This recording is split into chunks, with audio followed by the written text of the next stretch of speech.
Selamat malam Bapak Ibu yang terkasih di dalam Tuhan Yesus. Selamat malam Romo Setia Gunawan yang kami cintai. Pada malam hari puji syukur pada Tuhan bahwa kita bisa bertemu untuk mendengarkan sabda Tuhan lewat Injil Matius. Hari ini adalah hari pertemuan yang ke-12. Dari Injil Matius bab 18 sampai dengan 23 malam hari ini akan disampaikan oleh Romo Alfonso Setia Gunawan. Sebelum itu nanti akan dibacakan sedikit tata tertib. Sebelumnya kami mengucapkan terima kasih untuk acara ini tidak dipungut kolektor, tapi saya juga panitia mengucapkan terima kasih bagi Bapak Ibu yang berkenan untuk memberikan tali kasih. Dapat disalurkan Bank BCA nomor rekening 093-303-3349 atas nama BGDP Santo Gabriel. Terima kasih bagi Bapak Ibu yang sudah berkenan memberikan tali kasihnya. Untuk malam hari ini akan kita mulai karena waktu sudah malam. Seperti biasa kita akan dibimbing oleh Romo yang kita cintai, Romo Alfonso Setia Gunawan PR. Sebelumnya akan kita bacakan tata tertib sedikit karena sudah sedikit agak lama kita nggak bacakan, yaitu bahwa sebelum pembelajaran dimulai mic dan video boleh on. Tapi selama masa sesi pembelajaran mic harus off dan video boleh on atau off. Kemudian peserta wajib berpakaian rapi dan dalam posisi duduk. Peserta wajib menyiapkan kitab suci yang cetak. Jadi kalau bisa jangan sampai kitab suci yang pakai HP atau yang lain, tapi pakai kitab suci cetak karena biasanya nanti Roma akan interaksi dengan kita untuk kita terbiasa untuk membuka kitab suci kita. Kemudian nanti ada pertanyaan-pertanyaan bisa disampaikan lewat chat nanti dengan tanya Injil misalkan Matius bab berapa, nanti tentang apa bisa ditanyakan di live chat. Untuk mempersingkat waktu karena memang banyak materi yang harus disampaikan pada malam hari ini. Sebelum kita awali pertemuan pada malam hari ini, kita ingin Tuhan hadir di tengah kita karena kita ingin mendengarkan sabda Tuhan, sehingga kita akan awali dengan doa. Dalam nama Bapa dan Putra dan Roh Kudus, amin. Allah Bapa yang penuh kasih, segala puji syukur Tuhan, Engkau berkenan hadir di tempat ini.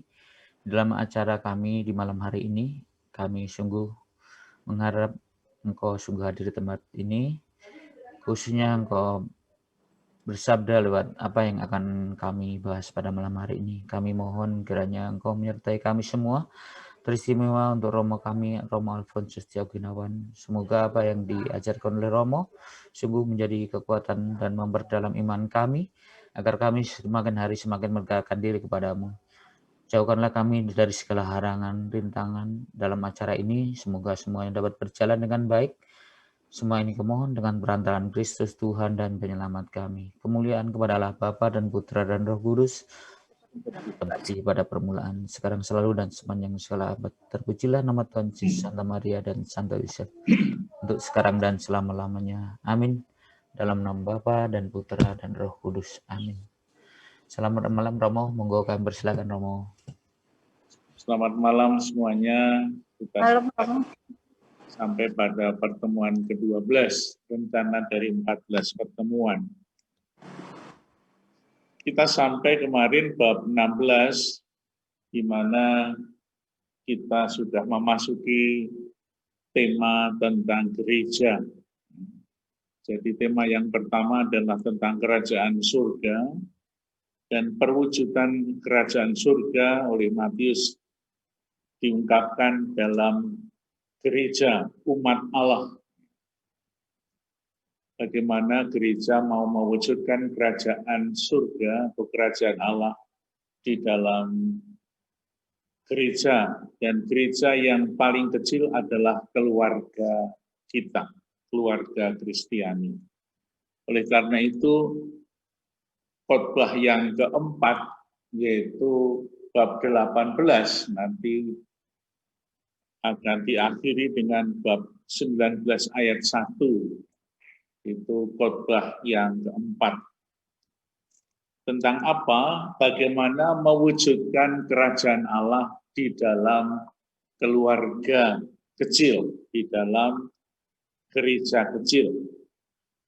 Maka dimulailah bab 18 khotbah Yesus itu dengan kisah atau dengan perumpamaan tentang kerajaan surga.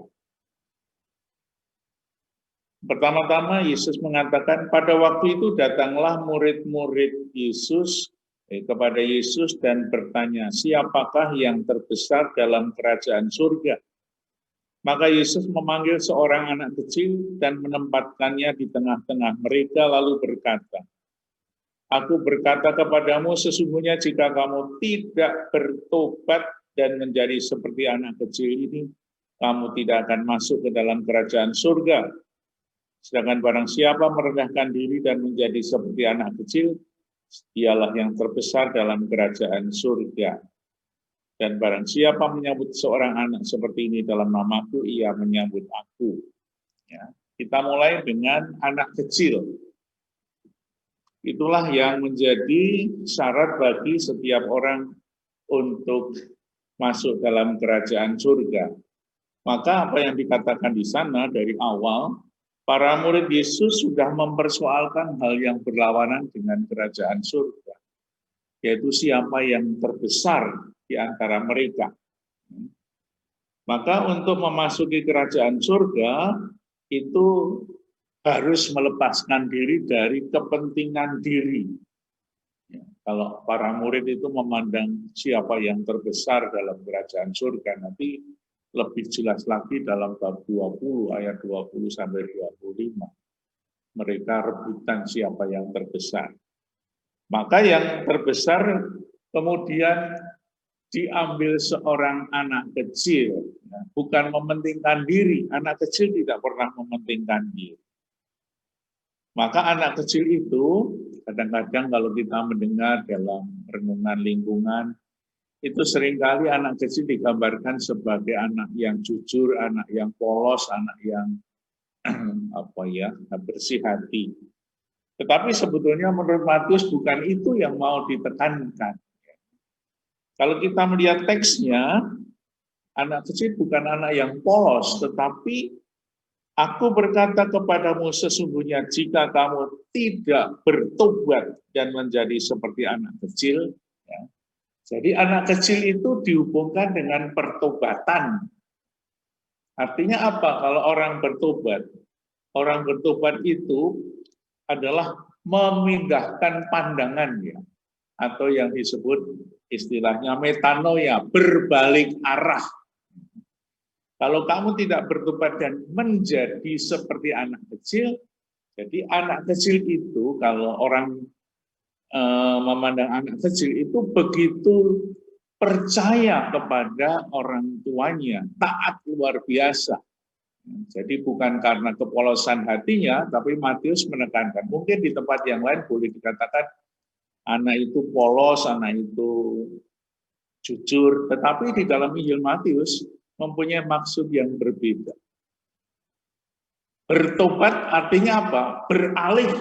Beralih dari kiri ke kanan, beralih dari ekstrim kiri berbalik ke kanan. Itulah pertobatan. Jadi meninggalkan arah yang sana kembali ke sana. Artinya apa? Berbalik 180 derajat. Ya. Seperti anak kecil berarti berserah diri percaya kepada orang tua. Nah, gambaran anak kecil yang paling sempurna itu siapa? Ada yang menafsirkan dalam beberapa teks. Anak kecil itu adalah Kristus sendiri. Kristus yang sangat taat kepada Bapaknya sejak semula. Jadi menjadi anak kecil adalah menjadi seperti Kristus sebagai anak Allah yang taat kepada Bapa di surga. menjalankan apa yang dikatakannya karena percaya betul bahwa yang diperintahkan oleh Bapaknya adalah baik adanya. Maka disitulah sukacita dan kebahagiaan yang bisa dialami di dalam keluarga, di dalam gereja kecil. Ya. Nah, kalau kita kemudian meneruskan di bawahnya, kita melihat betapa beratnya orang yang menyesatkan anak kecil. Berarti orang yang sungguh-sungguh tidak patuh pada perintah Bapa di surga, bahkan menyesatkan ajaran-ajaran yang menyesatkan anak kecil ini, membunuh Kristus, itu adalah orang yang sangat akan mendapatkan neraka kalau kita bisa melihat dari ayat 9. Lebih baik bagimu masuk ke dalam hidup dengan bermata satu daripada dicampakkan ke dalam api neraka dengan bermata dua. Jadi kita masih ingat waktu itu dalam bab 5 ada antitesis 1 sampai 6, kita masih ingat ya. Ya, kita masih ingat bagaimana ketika ada orang yang memandang dengan mata yang penuh dengan nafsu. Jika matamu yang kanan menyesatkan engkau, waktu itu bab 5 ayat 29, itu mirip-mirip dengan ini. Ini kembangan dari apa yang pernah dikatakan di dalam khotbah Yesus yang pertama. Karena dikatakan di sana, ketika orang menyesatkan orang, ayat 7 misalnya saja, celakalah dunia dengan segala penyesatannya. 8, jika tanganmu atau kirimu menyesatkan engkau, penggalah dan buanglah. Lebih baik bagimu masuk ke dalam hidup dengan tangan kudung daripada masuk ke neraka dengan tangan utuh. Ini mirip-mirip dengan apa yang dikatakan khotbah Yesus yang pertama. Ya. Kalau khotbah Yesus yang pertama itu adalah khotbah tentang kerajaan Allah. Ya, khotbah pertama. Ini khotbah pertama tentang gereja, tentang sesama itu ditekankan lagi lebih detail.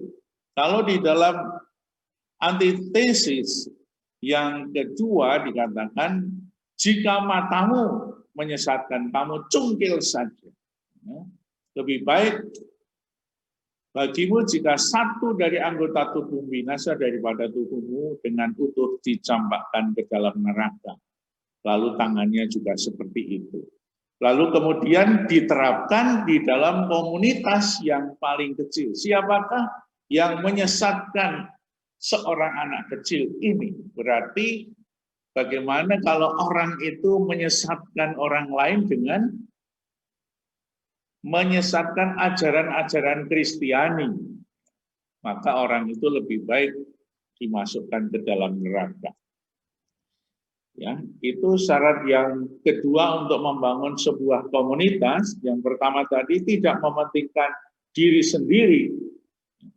Yang kedua adalah hukuman besar akan dialami orang yang kurang menghargai sikap itu, sikap menghargai anak. Lalu yang ketiga, kita melihat ayat 12, bagaimana kalau orang sudah terlanjur tersesat, itu harus ditolong. Ditolong, kemudian dikisahkan seperti domba yang hilang. Ketika ada orang yang kehilangan arah, seperti domba yang kemudian jalan-jalan tersesat, nggak bisa pulang, itu hendaknya sungguh ditolong seperti anak domba yang hilang itu ditolong oleh sang gembala itu. Lebih baik meninggalkan 99 ekor yang lain dan mencari satu yang tersesat. Nanti kemudian yang panjang ceritanya adalah tentang pengampunan. Nah, membangun sebuah komunitas, sebuah gereja kecil adalah membangun nilai-nilai saudara yang sangat dalam, yang penuh kasih. Maka di situ di dalam ayat 15 kemudian diceritakan bagaimana menasihati saudara. Bukan dikatakan menasihati sesama dalam arti bukan saudara keluarga, tetapi membangun komunitas rumah tangga, keluarga gereja yang kecil, mulai dari membangun cinta kepada sesama. Maka ada nasihat dari Matius, konteksnya mungkin konteks pada zaman itu ya. Ayat 15, ada 3 tahap di sana. Apabila saudaramu berbuat dosa, 1, tegurlah dengan 4 mata. Seperti tukul itu 4 mata. Yang kedua, jika dia tidak mendengarkan nasihatmu, ya kemudian apa? Bawalah 2 orang saksi, seorang atau 2 orang, supaya atas keterangan 2 atau 3 orang saksi, perkara itu tidak disaksikan. Yang kedua. Yang ketiga, jika ia tidak mau mendengarkan mereka, sampaikanlah soalnya kepada jemaat. Nah, inilah ada kata gereja lagi, jemaat. Jadi dalam Injil Matius ada 2 ayat. Ayat pertama, bab 16 ayat 18, tentang gereja. Bab ayat yang kedua adalah bab 18 ayat 17. Itu tentang jemaat, tentang gereja. Maka di sana betul-betul ada kekasan tentang Injil Matius yang membicarakan tentang gereja. Nah, jadi awal mulanya kalau saudaranya itu tidak mendengarkan nasihat dengan 4 mata, dengan saksi, lalu dibawa kepada jemaat. Dan jika tidak mau juga mendengarkan jemaat, pandanglah dia sebagai orang yang tidak mengenal Allah. Itulah membangun sebuah komunitas, sebuah gereja yang kuat, seperti yang dikatakan dalam bab 16, ketika Petrus dikatakan atau dipanggil oleh Yesus, di atas batu karang ini aku akan mendirikan gerejaku, jemaatku. Maka jemaat atau gereja yang kokoh di atas batu karang ini adalah gereja yang punya ciri-ciri bab 18 itu tadi. Gereja yang tidak mementingkan diri sendiri, gereja yang menghargai seorang anak kecil, gereja yang mencari orang yang hilang, dan gereja yang saling mengingatkan satu sama lain, dan nanti gereja yang saling mengampuni satu sama lain. Itulah yang terjadi. Maka gereja mengajarkan atau kita diajar oleh Tuhan tentang gereja, kemudian dalam ayat 20 itu yang sangat terkenal, yang sering kali kita sebut dalam doa atau dalam pertemuan, kita hafal 18 ayat 20 dikatakan di sana. Di mana 2-3 orang berkumpul dalam namaku, di situ aku ada di tengah-tengah. Ya. Jadi harus 2-3 orang berkumpul, harus dalam nama Yesus. Nah, kalau tidak dalam nama Yesus, 2-3 orang berkumpul, yang terjadi ngerumpi. Nah, itu yang kemudian diluruskan oleh Tuhan Yesus. Nah, ini ayat 18-20 ini menjadi pelengkap dari tema besar Injil Matius, yaitu apa? Masih ingat? Immanuel, aku, Allah menyertai kita. Itu bingkai besar di bab 1 ayat 23 Matius, ada sebuah kata tentang Immanuel. Aku, Tuhan, Tuhan beserta kita. Allah beserta kita. Itu bab 1 ayat 23. Lalu di bab terakhir nanti ayat 28 bab 28 ayat 20 itu dikatakan di sana, aku akan menyertai kamu senantiasa sampai akhir zaman. Itu tema besar Injil Matius, ya, yang setiap minggu atau setiap kita berkumpul selalu diucapkan, Tuhan sertamu, Tuhan beserta kita. Nah, jadi Injil Matius dibingkai dengan dua kata itu. Masih ada satu di tengah-tengahnya tentang kehadiran Yesus yang dinyatakan di sana, yaitu bab 18 ayat 20, di mana 2-3 orang berkumpul, aku berada di tengah-tengahnya. Maka kalau kita belajar Injil Matius, 3 ayat itu harus dihafal, harus diketahui. Bab 1 ayat 23, bab 28 ayat 20, di tengah-tengahnya bab 18 ayat 20. Dari 3 pilar inilah Injil Matius dibangun untuk meyakinkan seluruh umat dan kita semua bahwa Tuhan selalu beserta kita dalam kondisi apapun juga. Ya. Maka dalam suka dan duka Tuhan bersama kita, dalam untung dan malang Tuhan bersama dengan kita. Lalu bab 21 ayat 21 sampai 35 itu kisah yang sangat terkenal. Ya. Diawali dari sebuah tradisi perjanjian lama angka 7 pada saat Petrus bertanya, sampai berapa kalikah aku harus mengampuni saudaraku jika ia berbuat dosa terhadap aku? Ini ajaran tentang pengampunan. Angka 7 kali 7 bahkan, itu sudah ada di dalam perjanjian lama. Bahkan kata-kata 7 itu begitu banyak ditemukan di dalam kitab suci.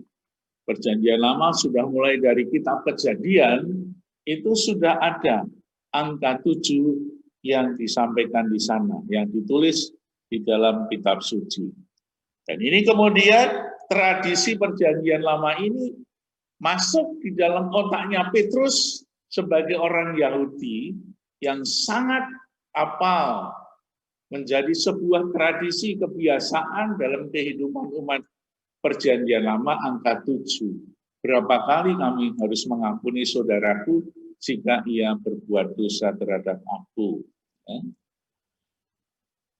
Ini masih dalam konteks saudara ya, saudaraku, mungkin saudara dalam keluarga.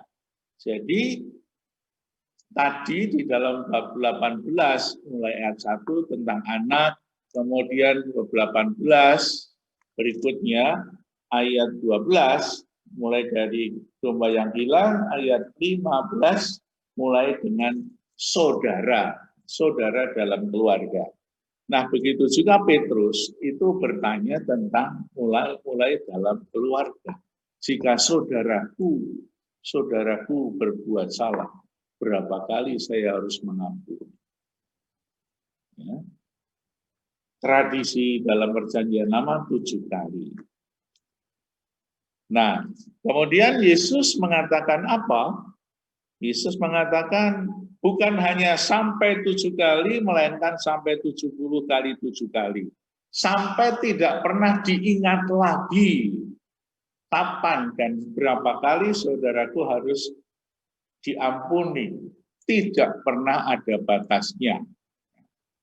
Nah, kalau kita ingat tentang pengampunan, kita ingat khotbah Yesus yang pertama. Kembali lagi khotbah Yesus yang pertama. Ketika Yesus mengajarkan doa Bapa kami. Di sana ada dikatakan, bahkan sudah kita renungkan pada waktu bulan kitab suci ya, tentang doa Bapa kami.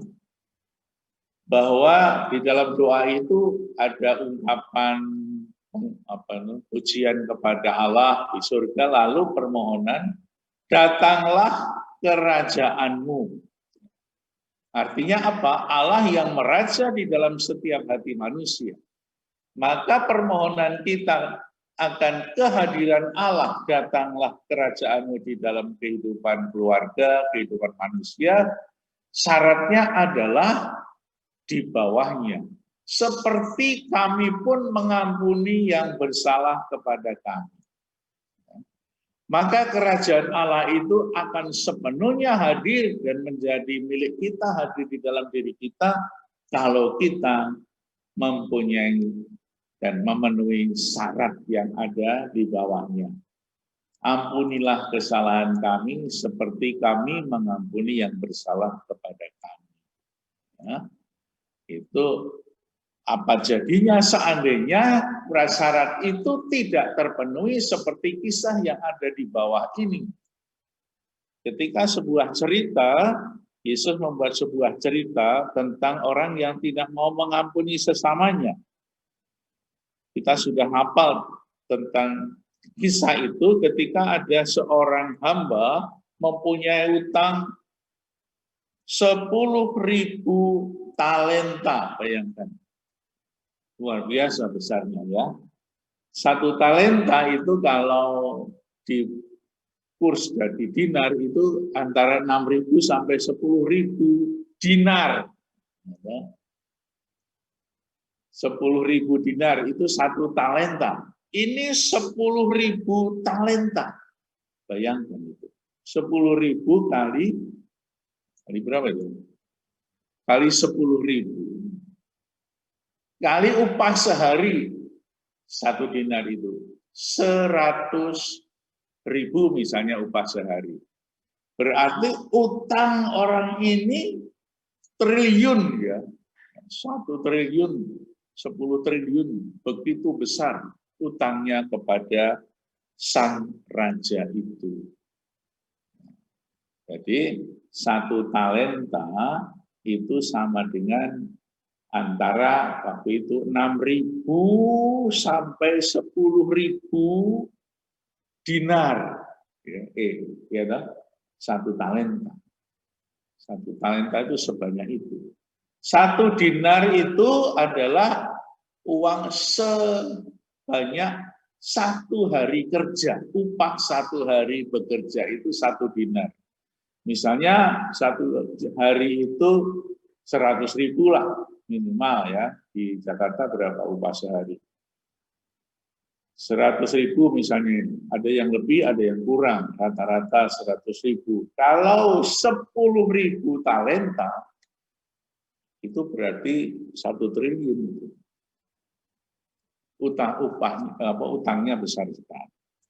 Tetapi ketika temannya itu hanya hutang kepada dia 100 dinar.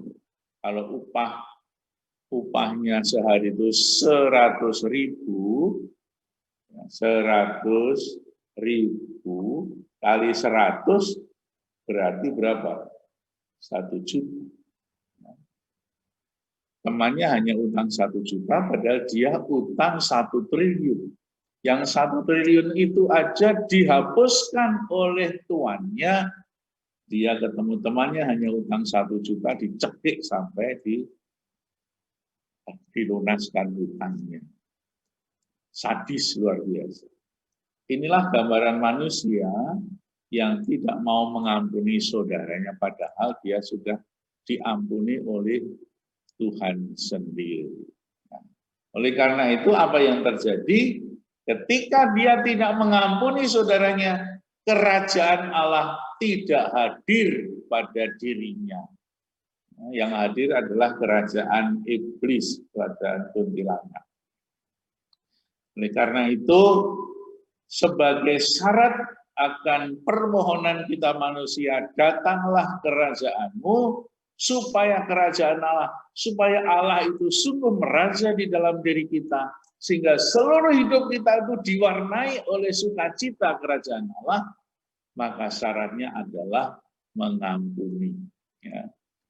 Kadang-kadang ini yang paling sulit dalam hidup kita ya, mengampuni orang lain itu waduh beratnya setengah mati. Padahal kadang-kadang kesalahannya tidak seberapa, tetapi memberikan pengampunan itu sangat berat. Dan ini menjadi sebuah apa? Sebuah pelajaran, sebuah syarat akan hadirnya kerajaan Allah dalam gereja kecil mulai dalam keluarga adalah sebuah pengampunan. maka di situ akan datang kerajaan Allah. Nah, kita melihat bagaimana Allah itu begitu murah hati. Betapapun kita banyak sekali dosanya, tetapi Tuhan berkenan mengampuni segala dosa kita yang banyak. Tetapi supaya kita sungguh merasakan hadirnya Tuhan, kita mau juga mengampuni sesama kita yang bersalah. Nah,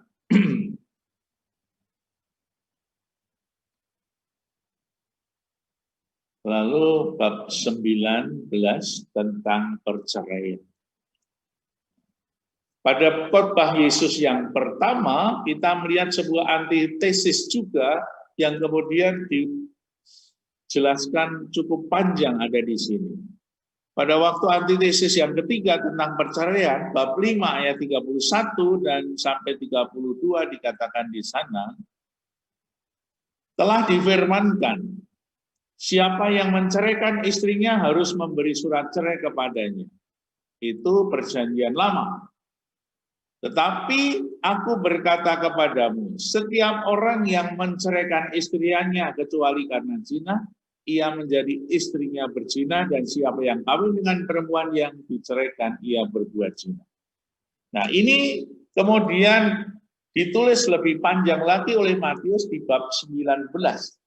Kadang-kadang ini menjadi sebuah kesulitan yang sedikit berbeda dengan apa yang terjadi di dalam hukum gereja. Kita lihat. Setelah Yesus selesai dengan pengajarnya itu, berangkatlah ia dari Galilea dan tiba di daerah Yudea. Nah, kita melihat peta. Yesus mulai bergerak dari utara menuju ke selatan. Dari utara di Galilea menuju ke Yudea. Ya. Jadi pergerakan Yesus sekarang menuju ke selatan, menuju nanti puncaknya ke Yerusalem.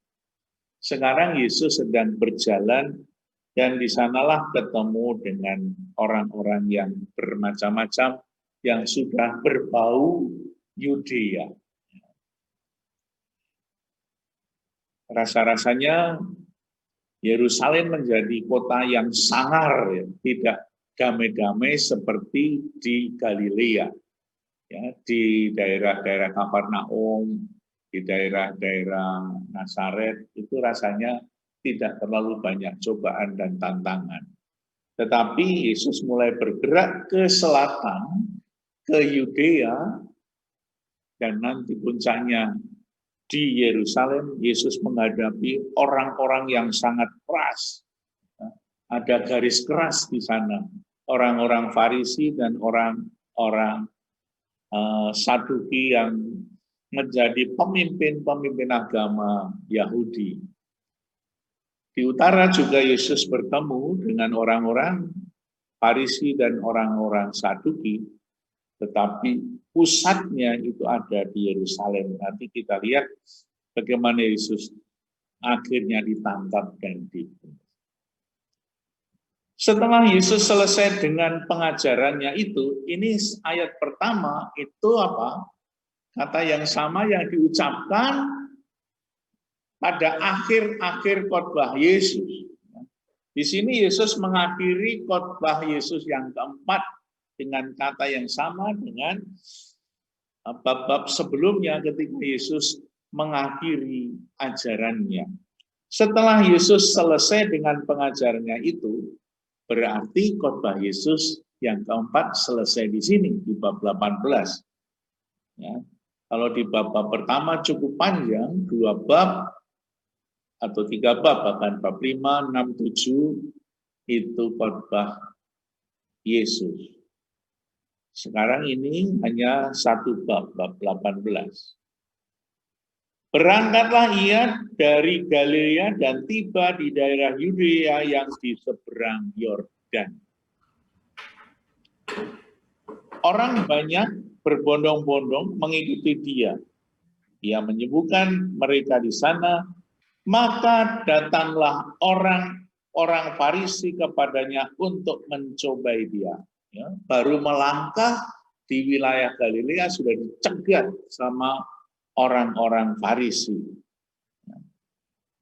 Orang Farisi itu bukan bertanya, tetapi mencoba. Berarti mau menjebak Yesus.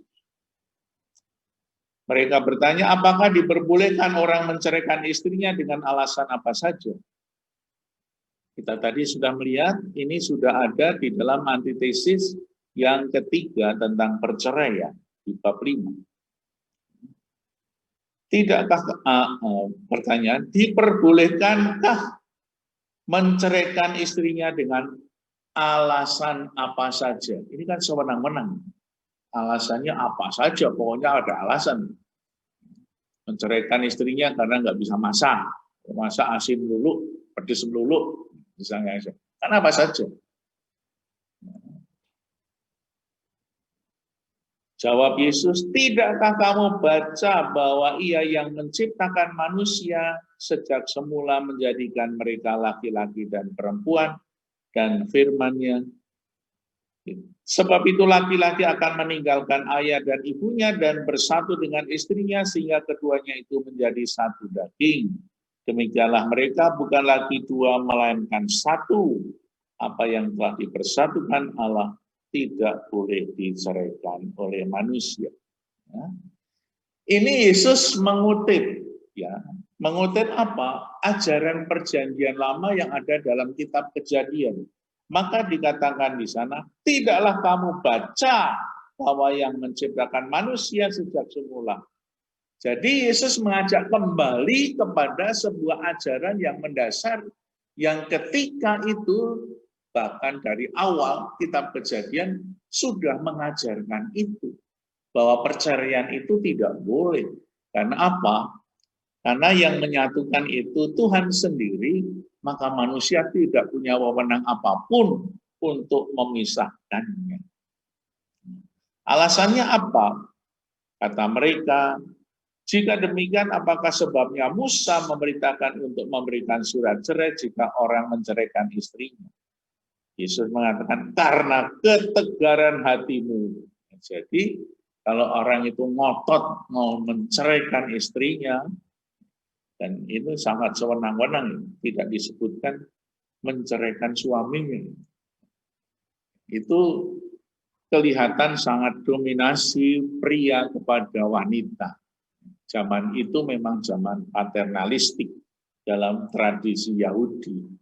Sehingga yang boleh menceraikan itu hanya istri. Suami nggak boleh.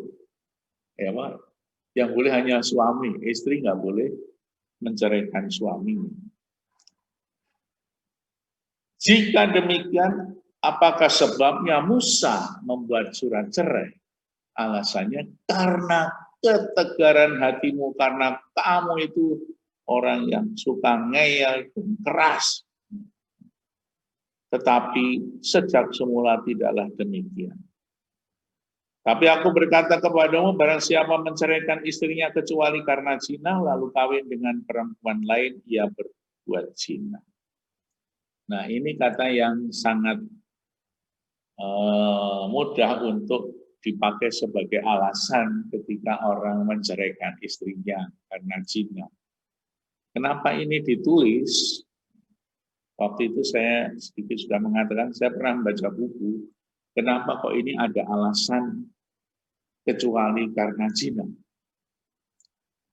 Ya. Orang-orang yang menjadi Kristiani pada zaman Yesus, menjadi pengikut Yesus, itu asal-usulnya bukan hanya dari orang-orang biasa yang sebelum menikah kemudian menikah secara Kristiani.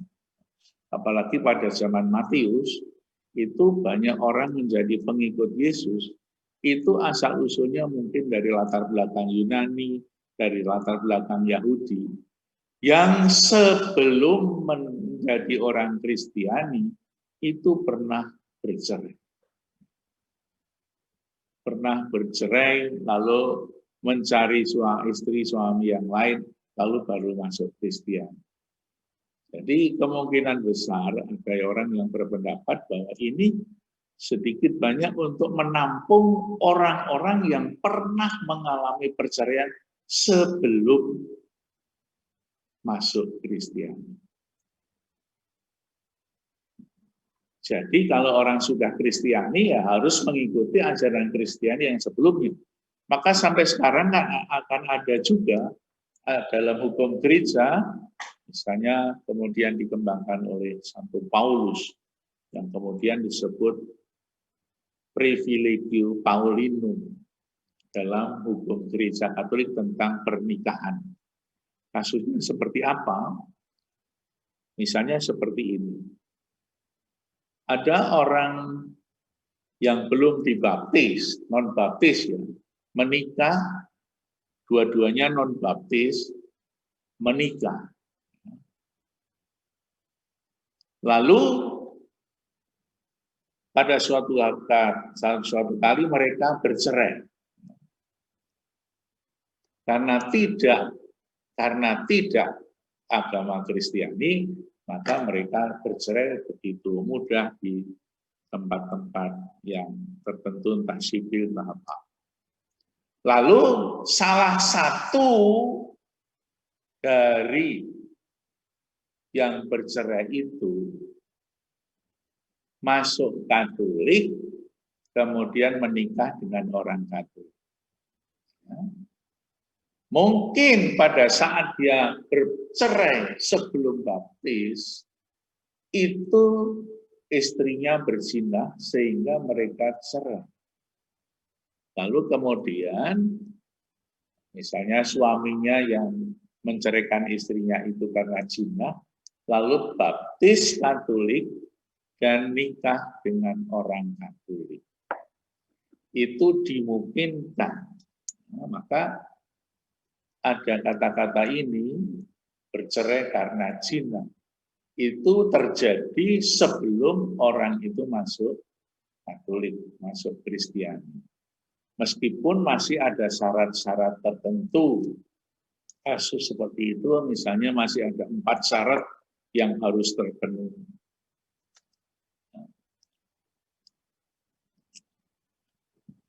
Syarat pertama bahwa perkawinan yang pertama adalah perkawinan antara orang yang tidak dibaptis. Kalau ini tidak terpenuhi, tidak bisa. Misalnya satu dibaptis, satu nggak dibaptis. Ini sudah nggak berlaku lagi. Maka berlaku pada kasus di mana orang yang bercerai itu tidak atau belum dibaptis. Ya, jelas. Lalu yang kedua syaratnya adalah salah satu yang mau menikah dengan orang yang Katolik harus dibaptis, pindah menjadi Katolik. Karena mau nikah dengan orang Katolik.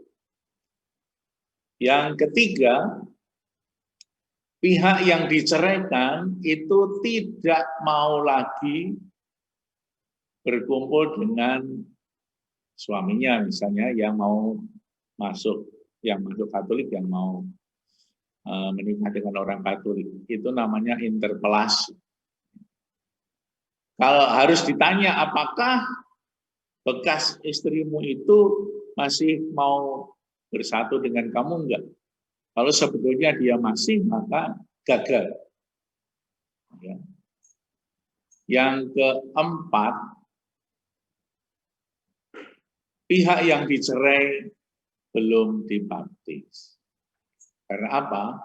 Karena kalau yang mau kawin dengan orang Katolik itu dibaptis, lalu yang diceraikan juga dibaptis, maka baptis dengan baptis menjadi sakramen, tidak bisa diceraikan lagi. Maka meskipun dia mau masuk Katolik dan mau nikah dengan orang Katolik setelah cerai, 4 syarat ini harus dipenuhi. Dan itu masih harus syarat itu dibawa kepada Bapak Uskup untuk dimintakan izin menggunakan privilegi Paulinum. Kenapa Paulinum? Karena kasus ini dikembangkan oleh Santo Paulus kepada umat di Korintus ketika Paulus menghadapi begitu banyak masalah di Korintus. Korintus adalah sebuah kota pelabuhan seperti Tanjung Priok itu.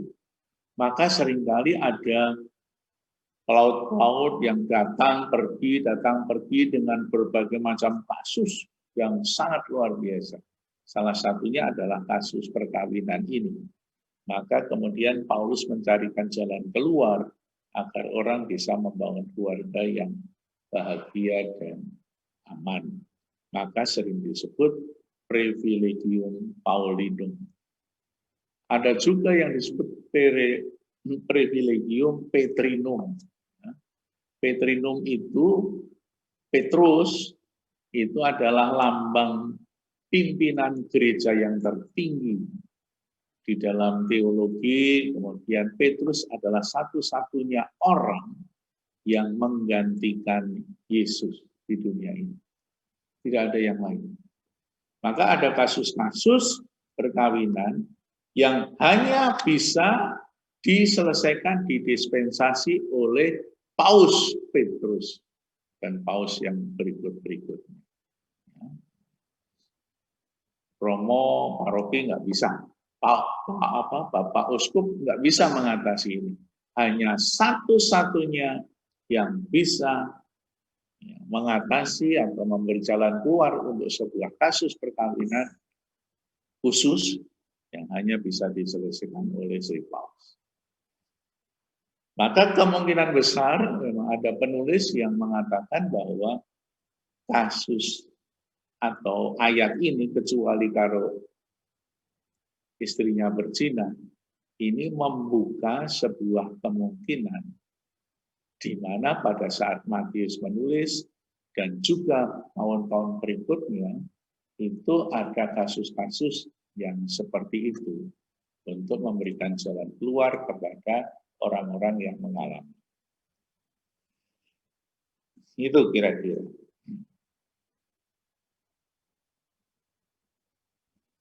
Nah, oleh karena itu ayat 9, tetapi aku berkata kepadamu, barang siapa menceraikan istrinya kecuali karena zina, lalu kawin dengan perempuan lain, ia berbuat zina.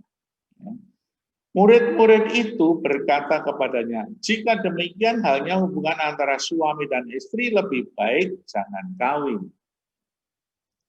Lalu ada 3 hal yang ada di sini. Akan tetapi ia berkata kepada mereka, tidak semua orang dapat mengerti perkataan itu, hanya mereka yang dikaruniai saja.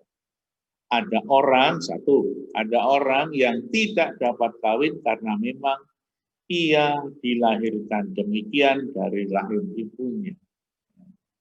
Mungkin ada orang yang sangat khusus sehingga tidak bisa kawin karena kondisi sejak lahir. Yang pertama.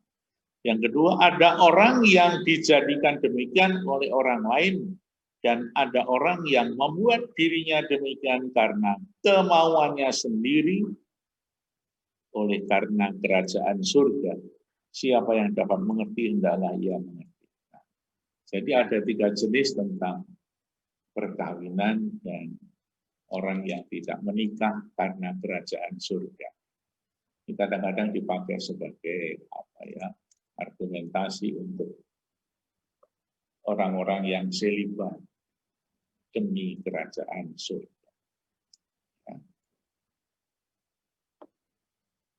Nah, kemudian kesempurnaan kerajaan Allah yang dihayati oleh setiap orang itu harus tuntas 100%.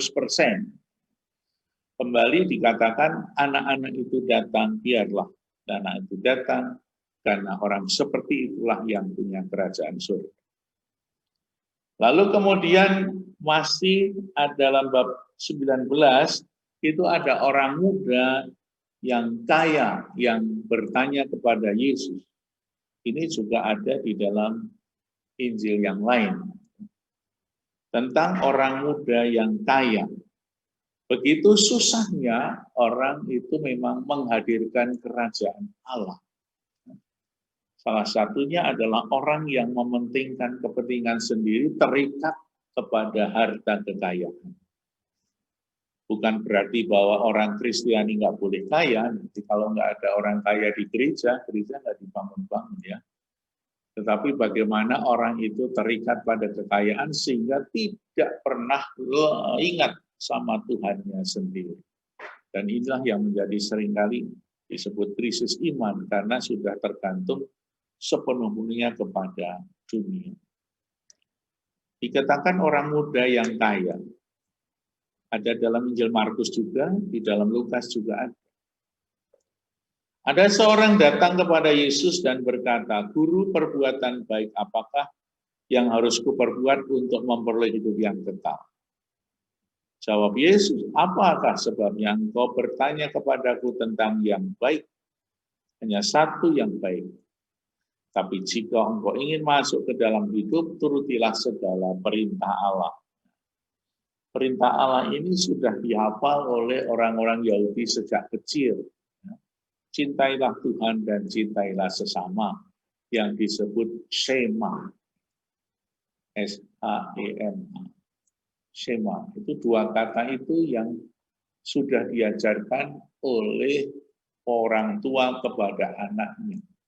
Dan itu diucapkan di setiap hari, bahkan dipasang kata-kata cintailah Tuhan dan cintailah sesamamu manusia seperti dirimu sendiri. Itu tulisan itu dipasang di atas ambang pintu supaya anak begitu keluar masuk rumah itu selalu ingat akan pesan itu dan menjadi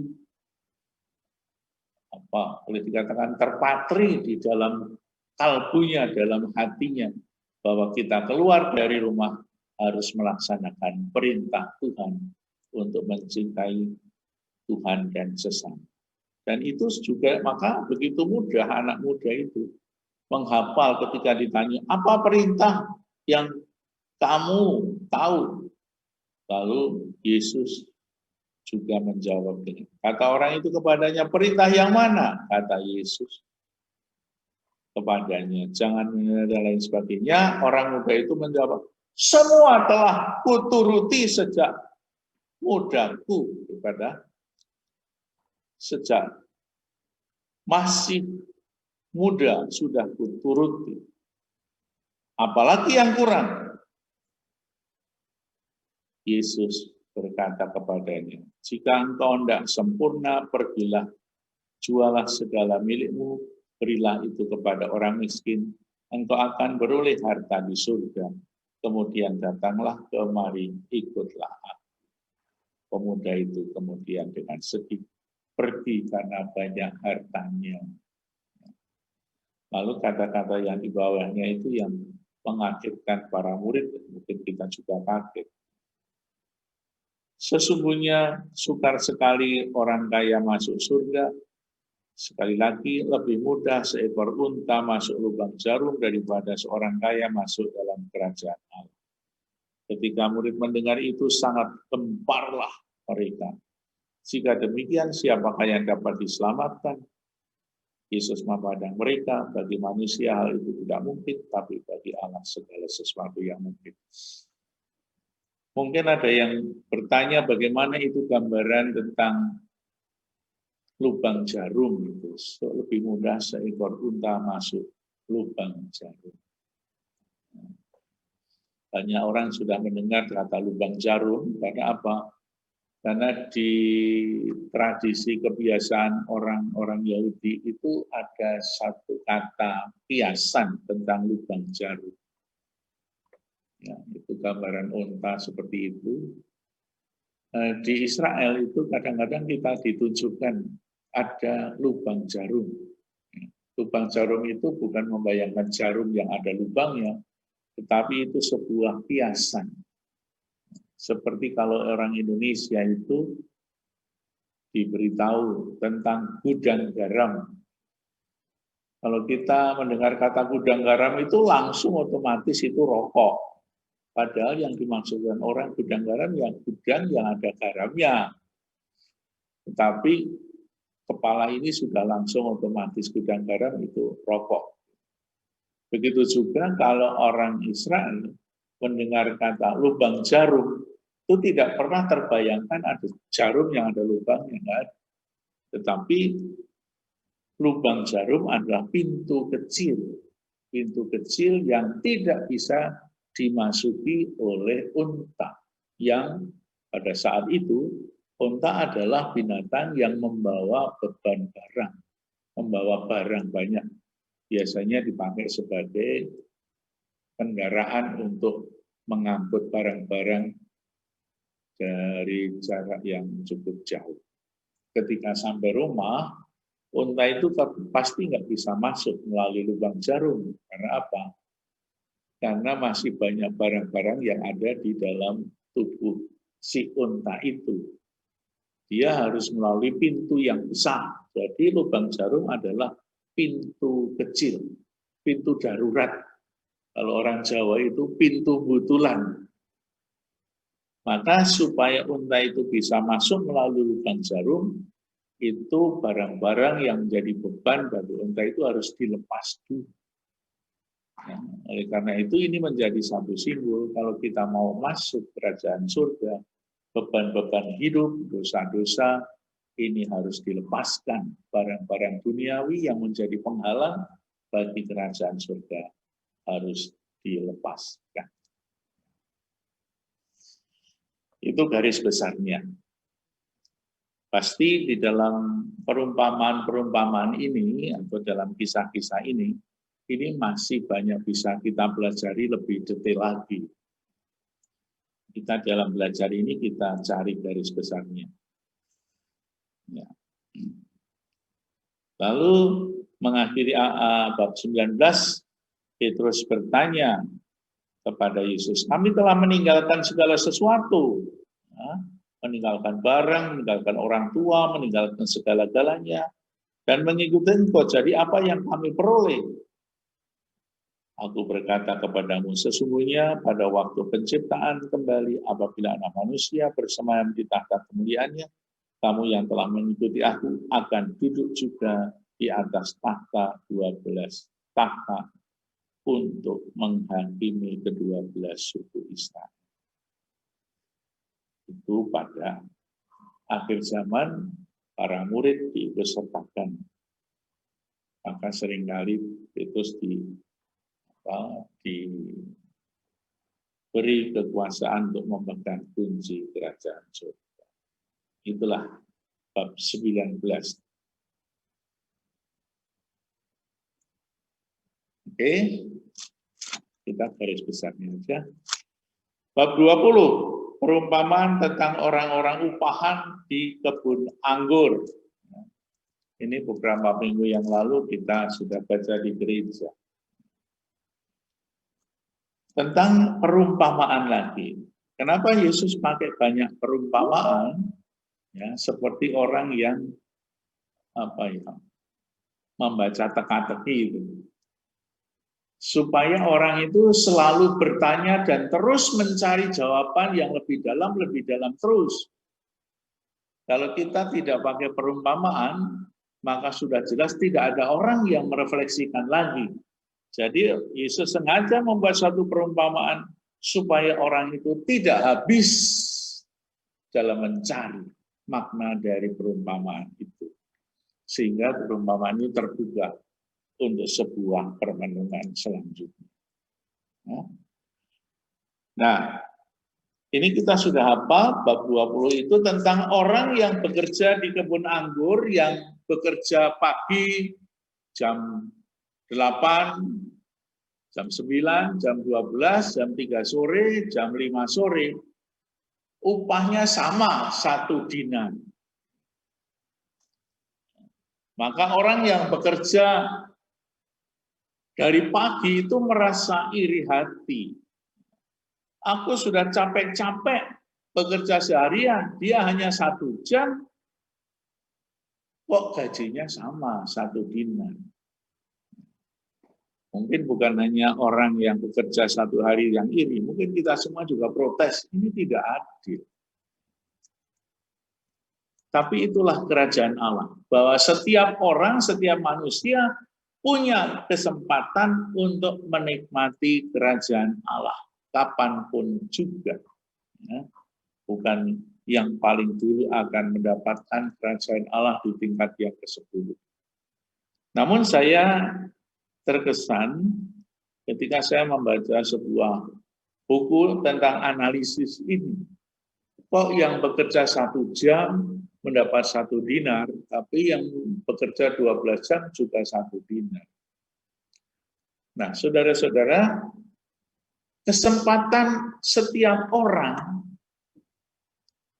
untuk bekerja itu terbuka. Dan semua orang itu nganggur itu tidak enak. Semua orang ingin bekerja, semua orang ingin mendapatkan kesibukan dalam kerja. Maka orang bekerja itu pasti senang. Saya sudah kerja sekarang ini, kalau ada PHK, semua kalang kabut mencari kerjaan lagi terus-menerus. Orang yang nganggur itu tidak enak. Nah, ada seorang yang menyoroti bukan sebagai orang yang bekerja dari beberapa jam, tetapi bagaimana orang yang menganggur itu tidak enak. Misalnya, kerja itu ada yang mulai jam 9, ada yang jam 12. Masuk misalnya jam 7 harus masuk kantor.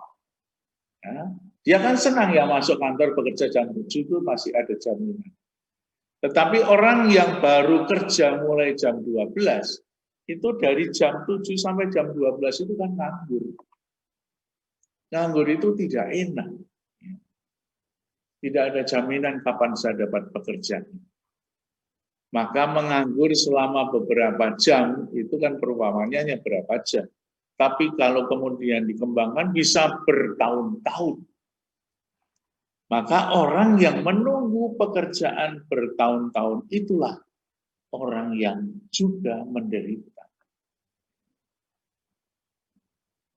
Dan orang yang menunggu pekerjaan itu ya hanya diam-diam saja, tidak protes, menunggu pekerjaan.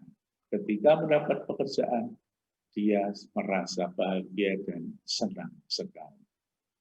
Maka waktu menganggur itulah yang sering kurang diperhitungkan. Bahwa orang kok menganggur tidak diperhitungkan. Dia sabar tidak diperhitungkan. Kalau kita terapkan di Indonesia misalnya, contohnya di Jawa sama di Papua itu beda. Orang Papua itu di dalam YouTube itu dikatakan, kapan saya mempunyai seorang presiden yang memperhatikan saya. BBM di Jakarta sekitar 6.400, 7.000. Di sana 60.000 waktu itu katanya. Betapa mereka itu harus menunggu. Itu seperti orang yang baru bekerja pada jam 12. Pada jam 5 sore. Menunggu itu tidak enak. Maka ini yang tidak diperhitungkan oleh orang yang bekerja dari pagi. Maka orang-orang yang bekerja mulai siang mendapatkan fasilitas setelah sekian tahun menunggu adalah sebuah berkat yang luar biasa.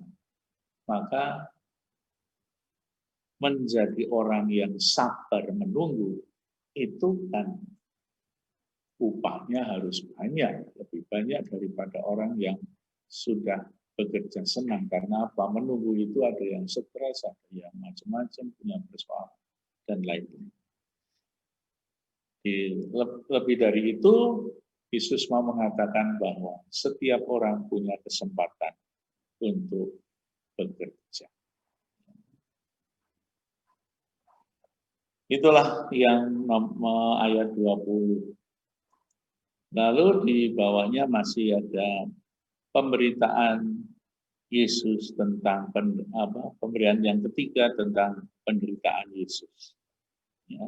Angka 3 biasanya angka suci. Yang keempat itu ada di bab 26, tapi hanya sangat singkat sekali. Kalau kita lihat pemberitahuan yang ketiga, pemberitahuan yang keempat itu bab 26. Ayat 2, hanya satu ayat saja. Kamu tahu bahwa 2 hari lagi akan dirayakan Paskah, maka anak manusia akan diserahkan untuk disalibkan.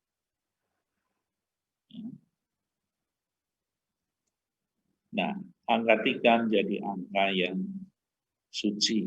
Yesus mau menebus dosa manusia melalui penderitaan. Lalu para murid juga tidak ngerti lagi tentang syarat-syarat untuk menjadi gereja yang kuat. Yakni mereka mempersoalkan tentang siapa yang terbesar di dalam di antara para murid itu. Itu sama dengan yang tadi di atas ketika para murid juga mencari siapa yang terbesar. Lalu kalau di sini dikaitkan dengan pemerintah-pemerintah dan bangsa-bangsa, memerintah dengan tangan besi, tapi tidaklah di antara kamu harus saling melayani seperti Kristus melayani dan memberikan nyawanya untuk keselamatan dan tebusan bagi banyak orang. Ya, ini dilengkapi lagi tadi bab 18 ayat 1 sampai 5 sudah dikatakan, di sini kemudian dijelaskan lebih dalam. Lalu ada orang buta seperti yang sudah kita lihat di dalam bab 9, ada orang buta. Tetapi di bab sebelumnya itu adalah orang buta yang ada di Kapernaum. Sekarang Yesus bertemu dengan orang buta di Yeriko ketika Yesus memasuki Yerusalem. Kalau kita bandingkan dengan Injil Markus, di sana disebutkan namanya seorang yang bernama Bartimeus. Nah, mulai bab 21, Yesus sampai di Yerusalem, sampai di pusat kota.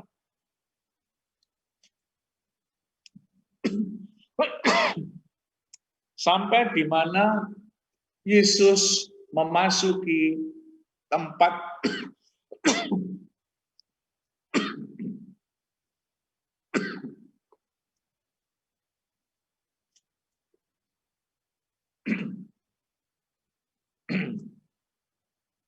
sampai ke Yerusalem, di mana di sana berkumpul para pemimpin agama Yahudi, pusat kota yang sudah tua.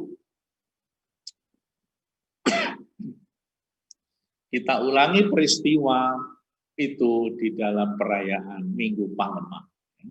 Jadi Yesus memasuki Yerusalem, dieluk-elukan oleh murid-muridnya dan khalayak ramai.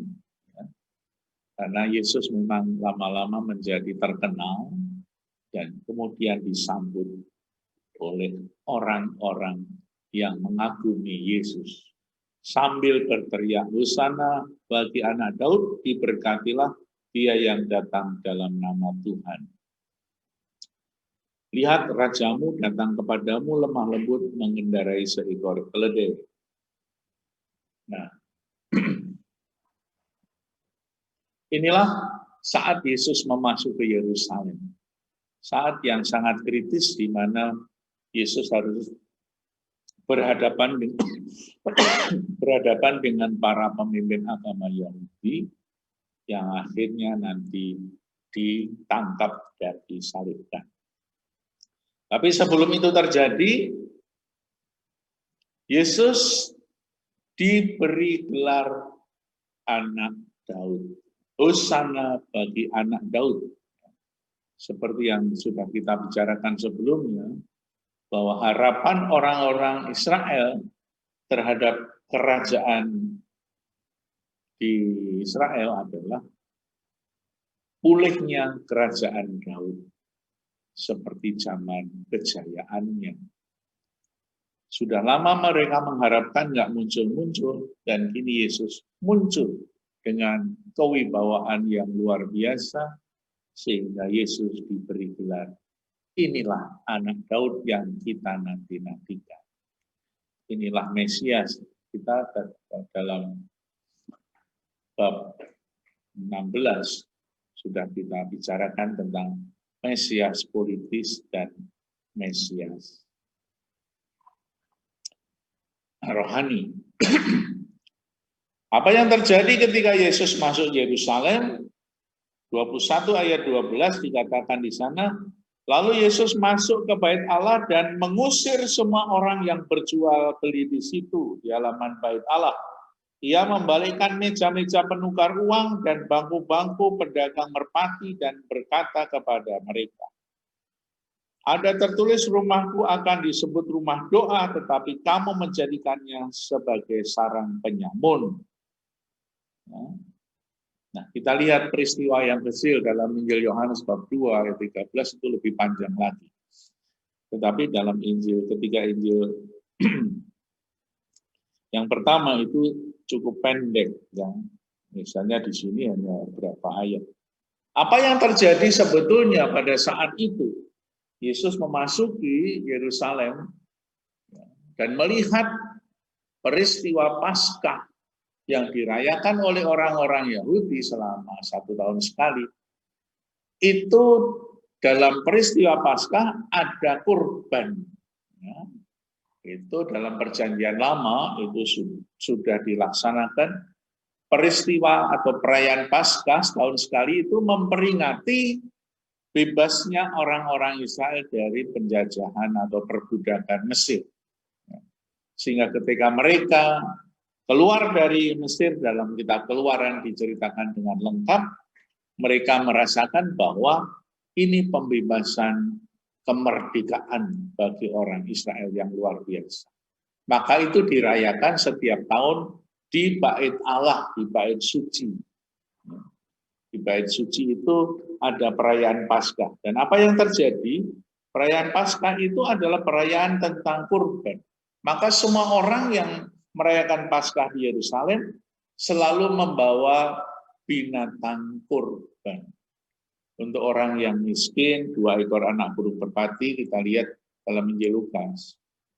Bab 2 ketika anak-anak Yesus dibawa persembahan Bunda Maria dan Yusuf, ada 2 ekor anak burung merpati, tanda kemiskinan. Yang lebih kaya bisa 1 ekor anak kambing, lembu, dan paling kaya adalah paling besar. Tapi apa yang terjadi di sana? Kenapa Yesus marah-marah di bait Allah? Meja-meja penukar uang dihamburkan. Karena apa? Karena peristiwa Paskah bukan menjadi sebuah perayaan kemenangan dari perbudakan, tetapi menjadi ajang korupsi bagi para pemimpin agama Yahudi, orang-orang Saduki, orang Farisi. Korupsinya seperti apa? Ada aturan yang dibuat oleh orang Saduki bahwa orang-orang tidak perlu membawa binatang dari rumah, binatang kurban. Karena apa? Biasanya orang yang membawa binatang dari rumah itu tidak sempurna binatangnya. Mungkin matanya sudah nggak sempurna, kupingnya tinggal separuh, kakinya pincang. Itu tidak pantas untuk Tuhan. Persembahan yang seperti itu membuat Tuhan tidak berkenan, bahwa orang yang mempersembahkan tidak bisa masuk surga. Maka kata-kata itu kemudian dicekokkan kepada umat, bagaimana orang harus masuk surga, persembahannya harus sempurna. Maka tidak usah membawa, disediakan di bait Allah. Ya, harus membeli di bait Allah yang disiapkan oleh para pemimpin agama. Itu sudah dijamin mulus dan sempurna, tapi harus dibeli di bait Allah dan pakai uang Yerusalem. Maka ada money changer, penukar-penukar uang. Orang datang dari mana-mana membawa mata uangnya sendiri, untuk membeli binatang harus ditukar dengan uang Yerusalem yang mahal harganya. Dan binatang-binatang itu, binatang kurban itu juga sangat mahal di Yerusalem. Ya. Ada catatan, merpati di luar itu Rp50, di situ bisa Rp1.000. Jadi yang terjadi adalah korupsi para pemimpin agama. Maka Yesus kemudian mau mengambil cemeti, mengusir mereka semua, penukar-penukar uang dihamburkan. Itulah yang terjadi sebelum Yesus ditangkap. Maka orang-orang Saduki dan Farisi begitu besar marahnya karena Yesus ngobrak-abrik bait Allah, orang-orang yang jualan di halaman diusir. Lalu Yesus mengutuk pohon ara. Pohon ara yang tidak berbuah itu menjadi simbol sebetulnya apa?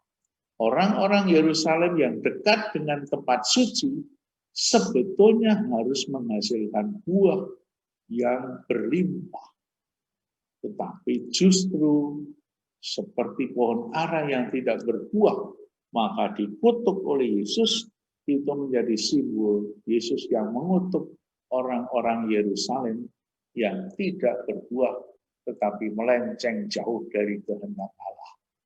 Ya, itu sudah ada dalam perjanjian lama juga. Sehingga pohon ara yang tidak berbuah itu dikutuk oleh Yesus. Lalu mereka masih bertanya tentang kuasa Yesus bisa berbuat seperti ini dari mana.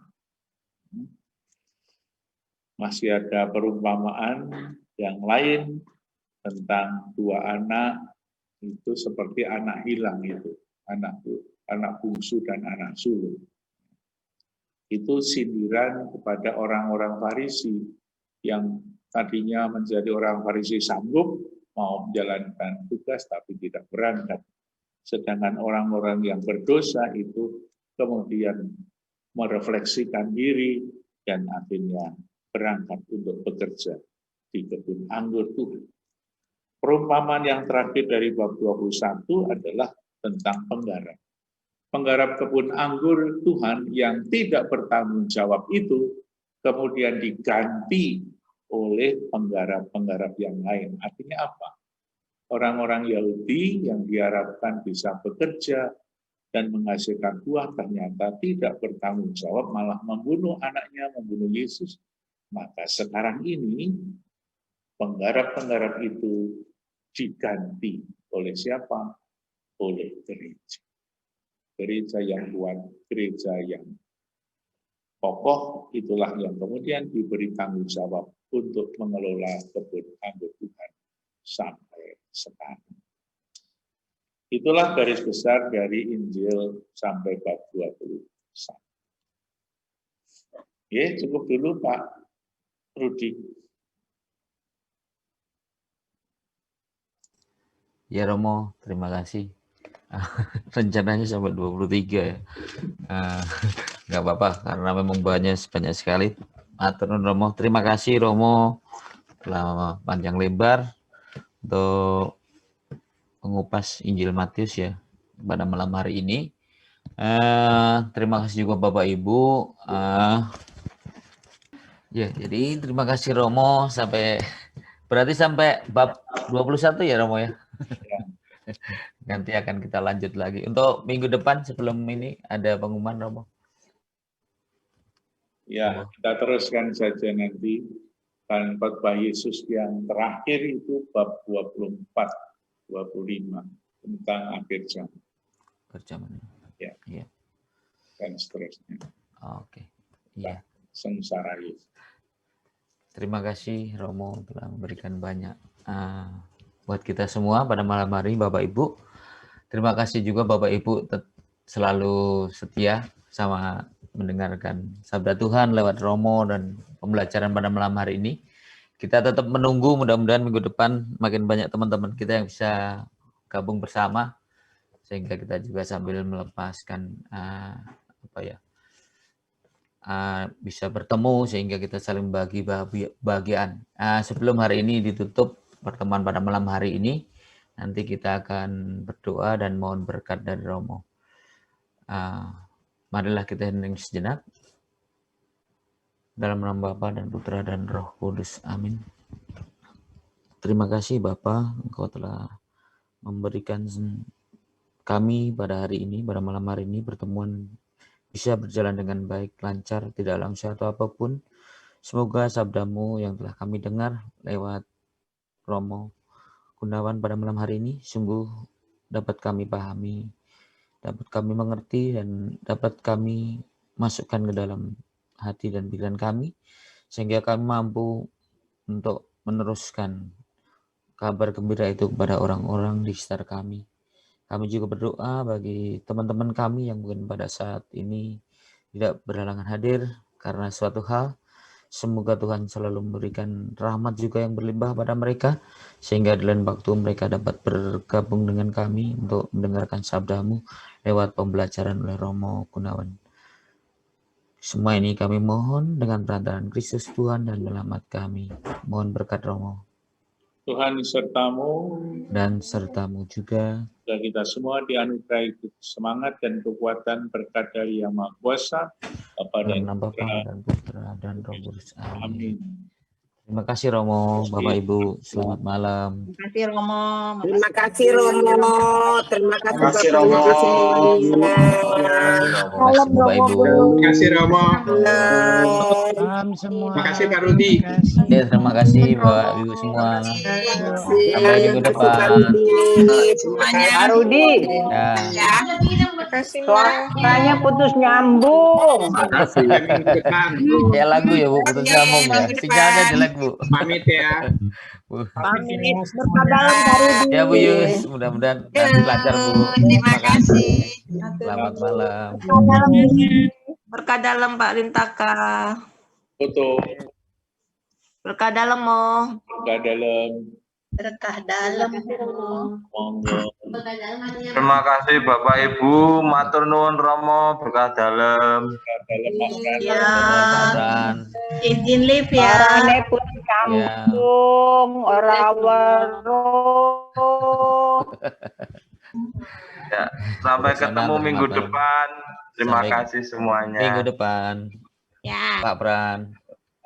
Atur Tetap nuwun semangat. Rama sugeng dalu dalam saking Madiun berkah Wih. dalu. Tapi Budi, Sebetyun Romo. Madiun oh sering membuat kereta api ya Bu? sering sangat numpak ngomong mboten damel. Minggu depan bawa pecel dulu. Oh nggih. Virtual tapi Ibu. Depan ya Bu Supriyati. Ya, Ya, Tinggal 2 minggu Pak lagi loh, Bu. Rudi, Ya. suaranya putus nyambung, hilang-hilang nggak kedengeran. Oh maaf ya. Mungkin sinyal Gimana saya tuh? lagi jelek Ibu. Iya. Oh, Mohon jadi maaf. bukan salahku ya. Oh iya enggak, salah saya Bu. Bukan salah Bunda mengandung. Iya, Tapi- mohon maaf Bu. Ya udah, terima kasih nggak apa-apa Pak Ya. Rudi. Selamat Terus. malam. Malam Bu. Pamit ya. Ye, sampai minggu depan Bu Ye. Yuk, Sampai jumpa. yuk. Selamat malam. malam. Malam Bu. Caroline. Matur nuwun. Matur nuwun. Matur nuwun Pak Rudi. Ye, matur nuwun sangat. Wih, Mbak Yana rambutnya baru nih. Enggak habis keramas. Oh, kirain rambutnya baru. Gelap ya? Tenangnya di Enggak.